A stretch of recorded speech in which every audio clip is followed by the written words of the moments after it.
En mars 2025, un archiviste parisien tombe sur un dossier qui n'aurait jamais dû exister, les carnets d'un psychanalyste français envoyé en Antarctique en 1947. Officiellement, il étudiait les effets de l'isolement extrême sur la psyché humaine.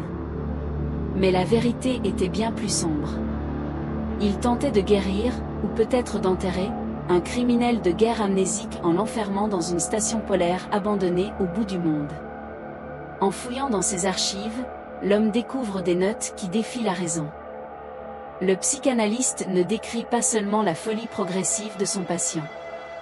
Il parle d'une anomalie sous la glace, une pulsation régulière, presque biologique, qu'il nomme l'inconscient gelé.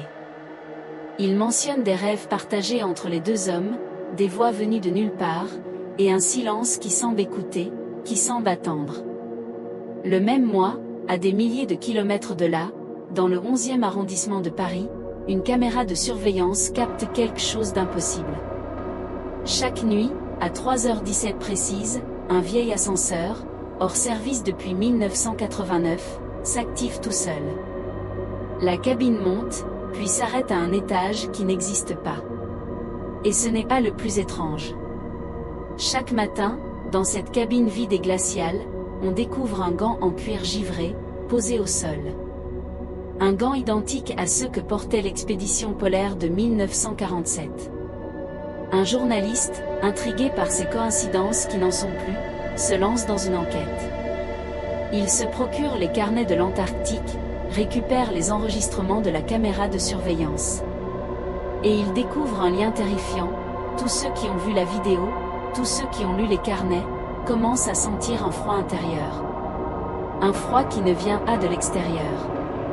Ce n'est que le début. Leurs reflets dans les miroirs tardent à les imiter, comme s'ils avaient une seconde de retard sur la réalité. Leur montre s'arrête, systématiquement, à 3h17.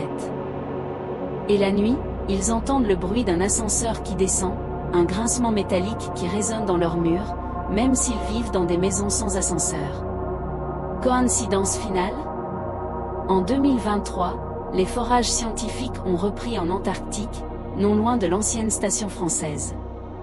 Depuis, plusieurs opérateurs de forage jurent entendre, à travers des kilomètres de glace, une voix. Une voix qui murmure en français d'avant-guerre, une voix qui semble venir des profondeurs de la Terre. Rien de tout cela n'est officiellement confirmé. Mais tout est documenté. Et la question n'est plus de savoir si cette chose existe, mais de comprendre pourquoi, après tant d'années, elle nous reconnaît. Pourquoi elle semble nous attendre. Et la question n'est plus si cela existe, mais pourquoi cela nous reconnaît-il, toi, le spectateur, en ce moment même.